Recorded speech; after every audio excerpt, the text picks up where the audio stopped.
चलिए गाइज बात करते हैं MTR टेक्नोलॉजी लिमिटेड की। साथ में हम इंडियन स्टॉक मार्केट की भी बात करेंगे कि ओवरऑल भारतीय बाजार में क्या चल रहा है। MTR टेक्नोलॉजी को लेकर तो ऐसी शानदार खबर आई है जो आप एक बार देख लोगे तो आप समझ जाओगे कि अब तो मार्केट में क्या होने वाला है, खासकर MTR में। इंडियन स्टॉक मार्केट को लेकर भी ज़बरदस्त खबर आ रही है। डोनाल्ड ट्रंप ने एक बड़ा गेम खेल दिया है। ये गेम भी समझेंगे और जानेंगे कि अब आगे क्या होने वाला है निफ्टी 50 में, सेंसेक्स में, निफ्टी बैंक में, निफ्टी IT में और स्मॉल कैप्स में। तो बारीकी से समझते हैं और सबसे पहले एक बार हम ये खबर देख लेते हैं कि बेसिकली अपडेट क्या है। यहाँ पर आप देखिए, मैंने मनी कंट्रोल प्रो खोला हुआ है। आप डेट चेक करिए 15 अक्टूबर 2025, यानी कि ये आज का ही आर्टिकल है। और थोड़ा नीचे चलेंगे तो आपको एक अच्छी खासी फोटो देखने को मिल जाएगी जिसके अंदर डोनाल्ड ट्रंप और नरेंद्र मोदी आपको देखने को मिल जाएंगे। हेडलाइन में आपको बहुत क्लियर नज़र आ रहा है, साफ साफ शब्दों में लिखा है और ये खबर बहुत इंपॉर्टेंट है, आपको बताना चाहूँगा। पहले एक बार पढ़ लेते हैं कि खबर है क्या, उसके बाद इसकी गहराई समझेंगे। इंडिया ने अब बोल दिया है कि अब वो अमेरिका से भी 14 से लेकर 15 बिलियन डॉलर का एडिशन एनर्जी इंपोर्ट करेगा। अब एनर्जी इंपोर्ट के अंदर, ये जो एनर्जी इंपोर्ट है इसके अंदर वो ऑयल भी ले सकता है, गैस भी ले सकता है और CNG भी ले सकता है अमेरिका से। ऐसा इंडिया ने बोल दिया है, क्लियरली जवाब दे दिया कि हम ऐसा करेंगे। भारत ने ये भी क्लियर किया है कि ये स्टेप क्यों वो उठाने जा रहा है, रसिया से क्यों वो एक तरफा बात नहीं कर रहा। बहुत क्लियरली भारत ने बोला है कि ये स्टेप हम इसलिए उठा रहे हैं क्योंकि हम अपने एनर्जी सोर्स को डाइवर्सिफाई करना चाहते हैं। हमारी स्ट्रेटजी रहेगी डाइवर्सिफाई की तरफ। तो डाइवर्सिफाई करना अच्छी बात है और सरकार ने ये भी क्लियर बोला है कि अब हम हर साल US से 14 या फिर 15 बिलियन डॉलर का जो एनर्जी है वो लेंगे और एनर्जी के केस में हम ऑयल गैस कुछ भी खरीद सकते हैं। हर साल हमारा ये टारगेट रहेगा। इनफैक्ट इस बात की भी जो दिलासा है वो दिलाई है कि अगर भारत चाहे तो वो इस नंबर को 23 से 24 बिलियन डॉलर तक ले जा सकता है।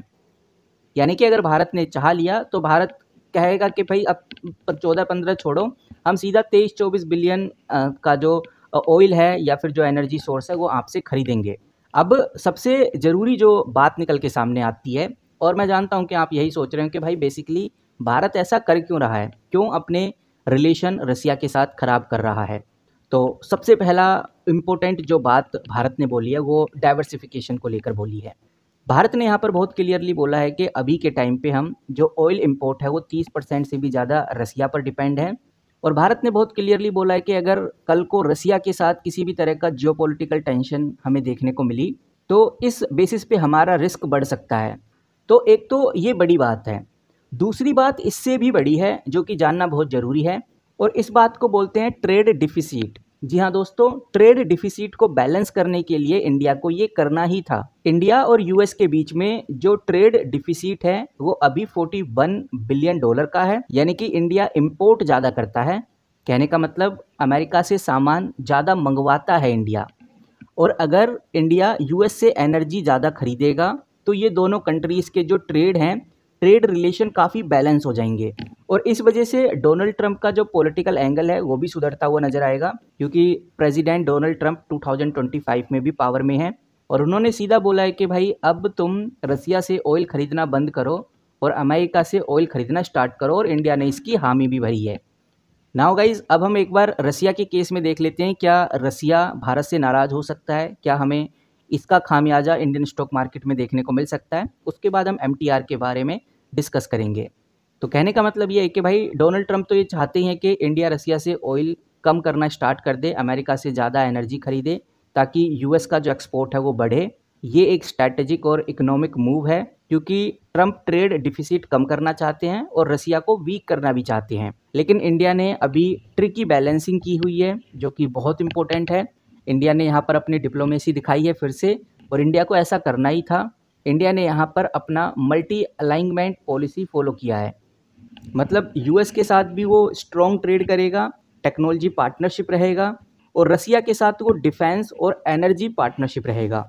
और वेस्ट एशिया यानी कि सऊदी और UAE से भी वो एनर्जी इंपोर्ट करेगा। तो यहाँ पर इंडिया क्या करने की कोशिश कर रहा है, इंडिया यहाँ पर हर कंट्री के साथ, जो इंपॉर्टेंट कंट्री है इंडिया के लिए, उनके साथ बैलेंस क्रिएट करने की कोशिश कर रहा है, और जो मुझे लगता है कि कहीं ना कहीं इंडियन स्टॉक मार्केट के लिए काफ़ी पॉजिटिव है।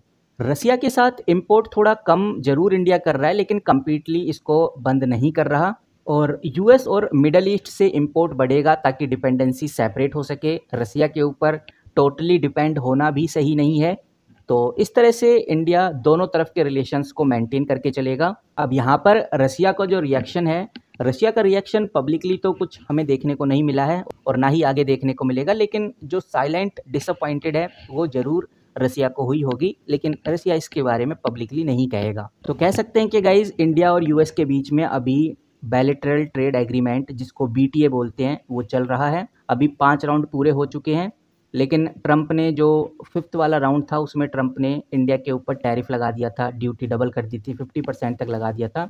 इस वजह से अगस्त 2025 का जो वो ट्रेड मीटिंग था जो न्यू दिल्ली में होने वाली थी उसको पोस्टपोन कर दिया गया।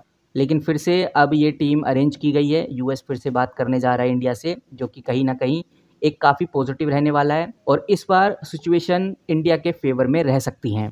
और अगर हम ट्रेड के इम्पैक्ट की बात करें तो इम्पैक्ट अभी भी ट्रेड का चल रहा है। ट्रंप के नए टैरिफ से इंडिया के कुछ एक्सपोर्ट सेक्टर में काफ़ी ज़्यादा प्रेशर देखने को मिला है, जैसे फार्मास्यूटिकल हो गया, पेट्रोलियम हो गया, इलेक्ट्रिक सेक्टर हो गया। इनको फ़िलहाल अभी छूट दी गई है, अपर टैरिफ इन पे नहीं लगाया गया है, लेकिन जो टेक्सटाइल है, स्टील है, ऑटो पार्ट्स हैं, ज्वेलरीज़ हैं, इनके ऊपर जो टैक्स है, जो टैरिफ है, वो लगा दिया गया है।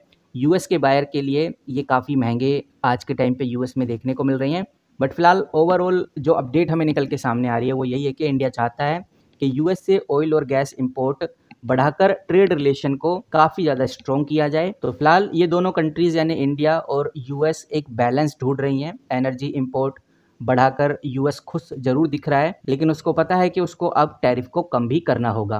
बाकी बात करते हैं एमटीआर की, तो एमटीआर को लेकर एक बड़ी खबर आ गई है। एमटीएआर ने एक बड़ा ऑर्डर पास आउट किया है। यहाँ पर आप देखेंगे तो सिर्फ 1 मिनट हुआ है इस अपडेट को आए, इस ऑर्डर को रिसीव हुए। सिंपली क्लिक करेंगे तो हमारे सामने ऑफिशियल पीडीएफ खुल जाती है। डेट आप देख सकते हैं 15 अक्टूबर 2025 और बहुत क्लियरली कंपनी ने बताया है कि पहली बात तो हम नाम रिवील नहीं कर सकते कि ये ऑर्डर हमें कहाँ से मिला है, कौन सी वो कंपनी है जिसने ऑर्डर दिया है, लेकिन कंपनी ने ये क्लियर किया है कि ये जो ऑर्डर है ये इंटरनेशनल है, ये डोमेस्टिक ऑर्डर नहीं है, भारत से ये ऑर्डर नहीं आया है। और ये भी क्लियर किया है कि भाई ये जो ऑर्डर है 7.56 मिलियन का है, लगभग 67 करोड़ रुपीस का ये ऑर्डर रहने वाला है। फिलहाल कंपनी अभी नाम रिवील नहीं करना चाहती कि भाई कहाँ से ये ऑर्डर मिला है, लेकिन जो महत्वपूर्ण जानकारियाँ थी जो कंपनी को बतानी थी वो कंपनी ने पब्लिक कर दी हैं, बता दी हैं।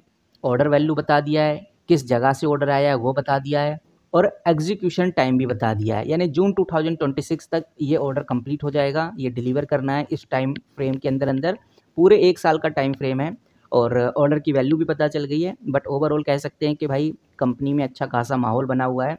एमटीआर टेक्नोलॉजी आज के टाइम पे एक ऐसी कंपनी बन गई है जो काफ़ी ज़्यादा चर्चित कंपनीज़ में से एक है, तो आप इस कंपनी पे नज़र बना के ज़रूर रखिए। मैं ऑलरेडी इस कंपनी के बारे में बात कर चुका हूँ, मैं आपको पहले भी बता चुका हूँ कि ये कंपनी ऐसे पार्ट्स बनाती है डिफेंस सेक्टर्स के। डिफेंस सेक्टर्स में इसरो के अंदर ऐसे ऐसे बारीकी पार्ट्स बनाती है जिनका काफ़ी महत्वपूर्ण यूज़ होता है। तो इस कंपनी के बारे में हम ऑलरेडी डिस्कस कर चुके हैं। फिलहाल जो कंपनी को लेकर ऑर्डर आया है वो भी हमने देख लिया है। इस वीडियो में इतना ही, मिलते हैं किसी नई वीडियो के साथ, तब तक के लिए take care and good bye.